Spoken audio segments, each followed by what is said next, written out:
Good morning. Happy Wednesday. This is going to be a bit of a grab bag, so I apologize if it's kind of all over the place, but sometimes you just got to sweep up the mess. We'll start with Patty. News Now Patrick. He made a begging video. It was like 20 minutes long or something like that. I did not watch the whole thing. I watched a very small segment of it that somebody pointed out to me, wherein Patty, who's apparently accused of trespass and interfering with court operations, discusses the facts of his crime, which is always a good idea. I mean, just why not just open your mouth and run it as long and as hard as you can, especially when you don't understand the elements of the crimes you're being charged with, one of which, of course, as I have mentioned earlier, is trespassing. Patty seems to be of the opinion that a police officer has to issue you a trespass warning in order for you to be then trespassed. And that's not the way it works. In Texas, anyone who has apparent authority over the property that they are trespassing you from can simply tell you to GTFO or to not enter the property. You got to remember that there are two kinds of trespass. One where you're on the property and they tell you to get off. Another one where they say, don't come onto my property when you're not already on the property. So what the trespass warning is for is a record for the officers so that they know that you have in fact been told not to enter that property. So if they get a call that you're on that property, they could run it through their little data bank, and then they can come up with your name and your ID and all the other identifying information about you, and they can use that in prosecuting you for re-entering a property after you have been told not to enter it. But anyone with a parent authority can tell you to leave the property. Employees will probably have a parent authority. It's a question of fact that the trier of fact will have to determine, but employees probably can tell you to get off the property. Security guards can probably tell you to get off the property. Managers, supervisors can probably tell you to get off the property. Police officers, after they have talked to the managers and supervisors, if they go inside the building and come out and they say, you can't be on this property, they have a parent authority. I would bet you a trier of fact would find that the police officers have a parent authority at that point. But it does not require a police officer to get involved. That's not an element in the statute. So assuming it is, telling people that it is, trying to make your defense as though it is, won't help you when you get into court. It's just whether or not someone with a parent authority has told you either to get off the property or to stay off the property. So that's round one. And again, I might have been facetious earlier when I said that you should talk about your case. If you have an ongoing case, that is never a good idea. You need to, if you have a case against you, a criminal matter against you, or a civil matter against you for that matter, shut your fucking pie hole. Just please, for the sake of your attorney, apparently he's trying to e-beg money to get an attorney. And for the sake of that attorney that you're e-begging for, don't talk about your case. Just don't do it. You cannot help yourself. You can only harm yourself by doing it. Next, we have my favorite sovereign citizen, Two Truth for Liberty. He likes to pop in with random stupid shit. It just never ceases to amaze me. He popped in yesterday. I was asked whether or not I would represent Earl Warden if given the opportunity, if he was willing to pay me for my services. I, of course, said I'm not licensed to practice in Texas, so that's not even a possibility. Somebody then asked, well, if you were licensed to practice, would you do it? And at that point, I said that I believe I have a conflict of interest because he is claiming that I have used his copyrighted work not in fair use. I believe I have a conflict of interest there, so I would probably not be able to do so. But beyond that, I really don't care. I don't hate the guy. I know a lot of you want me to. I don't have any strong feelings towards him either way. He's a liar, and he's not a good person to have representing the auditing movement in general. And he's a convicted rapist. And in my opinion, he probably did do the things that he's alleged to do against his daughters.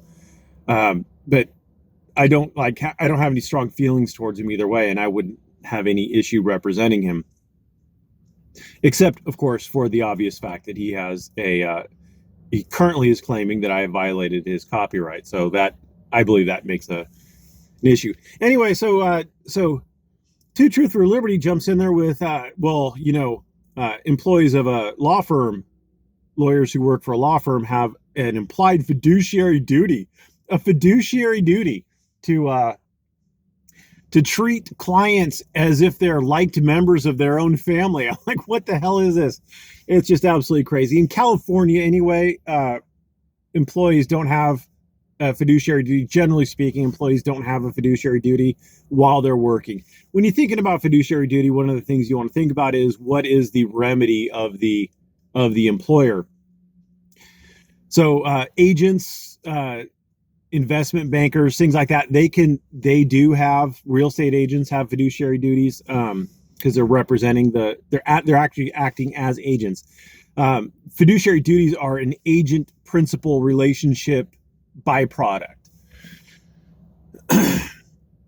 Whereas employees generally aren't bound by it. Like corporate officers, if I was like the president of the company, I would have a fiduciary duty to the company to act in the company's best interest, because I know the inner workings and inner details of the company's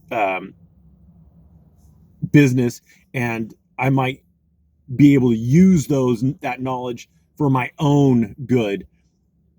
And you can't do that. You have to put the business first.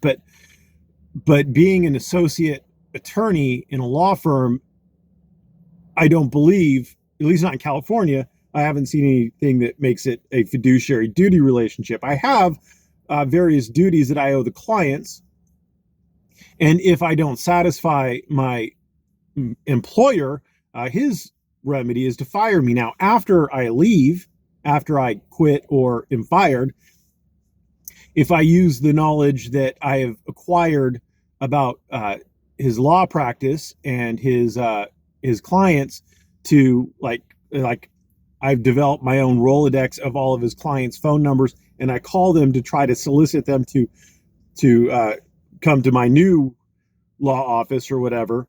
That might be a breach of a fiduciary duty. There is a fiduciary duty not to use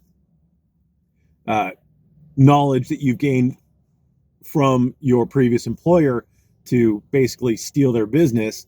But that's after you are no longer working for them, because while you're working for them, they have other remedies.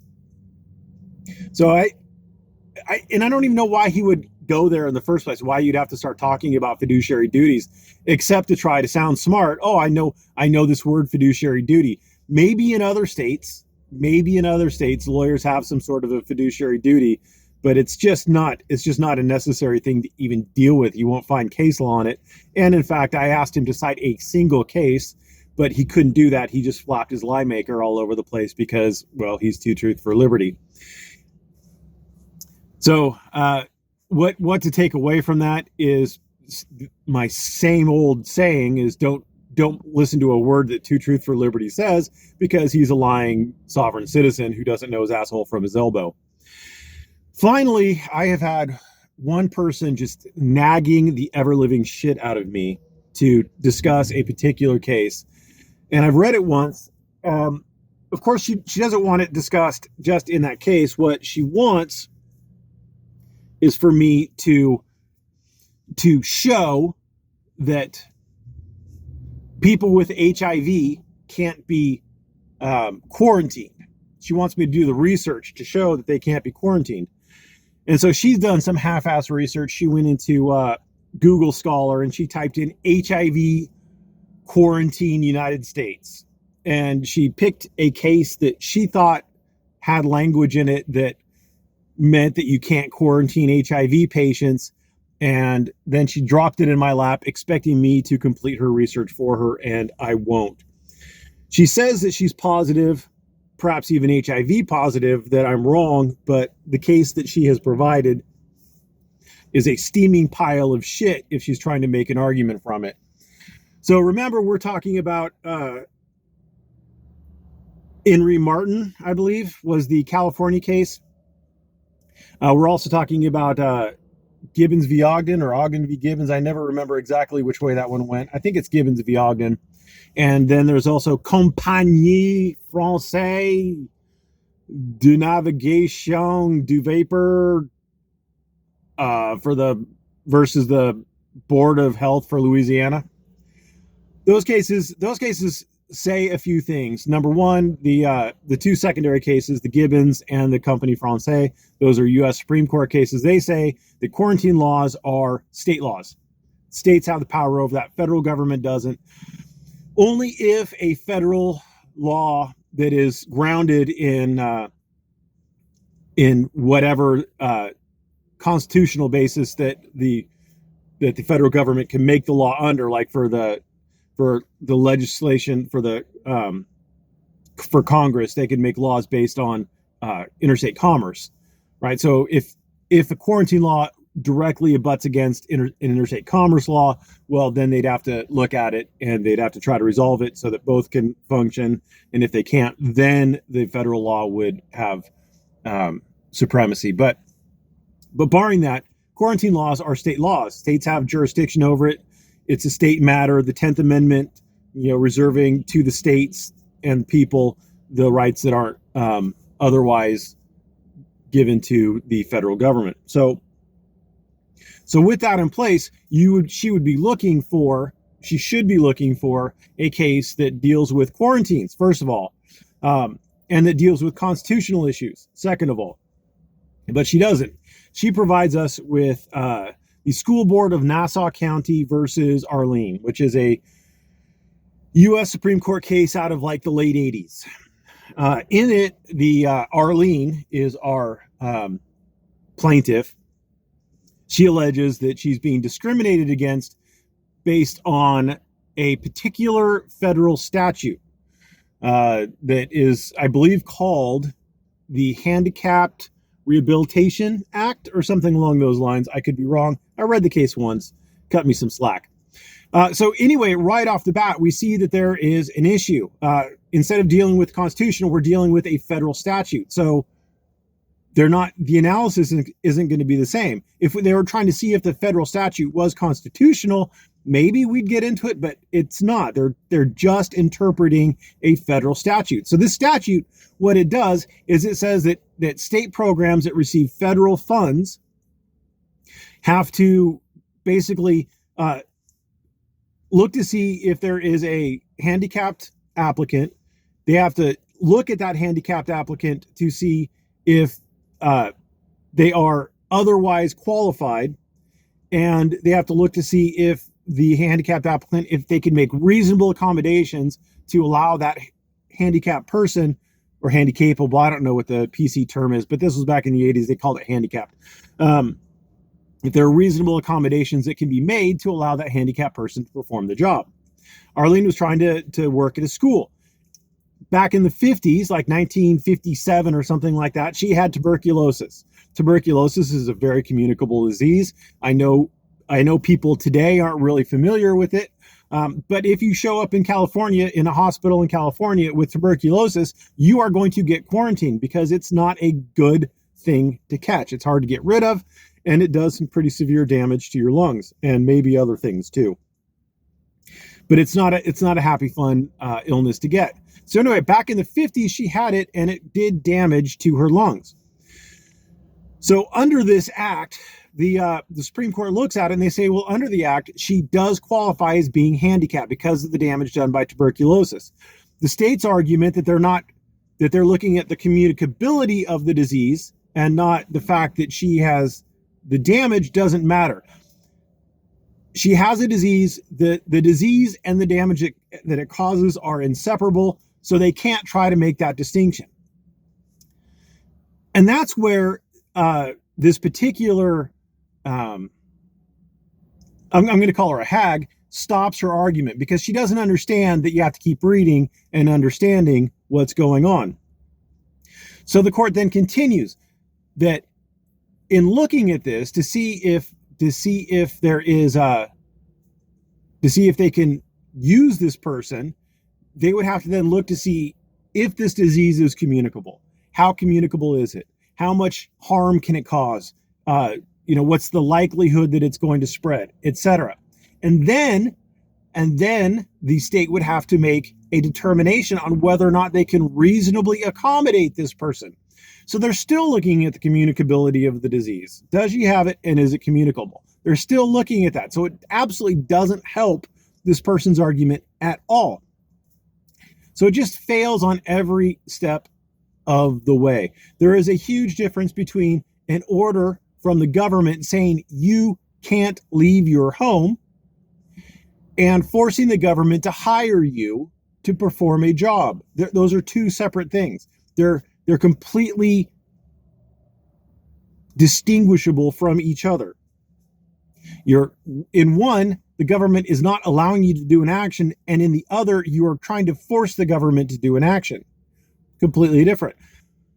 There's a real difference between a federal law that is forcing employers who are receiving federal funds to do a positive act, and the Constitution, which may or may not allow a state to perform a quarantine, to form a quarantine. The federal law lays out the policy and the procedure. It states the steps that have to be done. The Constitution does not lay out the steps that have to be done for a quarantine. In fact, it doesn't address quarantines at all. That's why it's the 10th Amendment. That's why it's reserved to the states. I mean, just every step. The lady had tuberculosis. It was uncontroverted that she had tuberculosis. Stay-at-home orders deal with people who may or may not have it. The two cases are entirely distinguished, and trying to use one to address, trying to use the school board of Nassau County to try to address quarantine orders is completely ridiculous. But I suppose that you all knew that because I was addressing it, that it was completely ridiculous. Anyway, I've ranted long enough, and I don't think we're going to accomplish anything else by me talking about this. So in summary, you don't need the police officers to get a criminal trespass in Texas. In summary, it is the rules of professional conduct in California, at least, that govern my interactions with clients, not some ridiculous fiduciary duty to my employer. And finally, School Board of Nassau County is completely useless for discussing the stay-at-home orders or any potential quarantining of people with HIV. Thanks for watching, and have a great morning.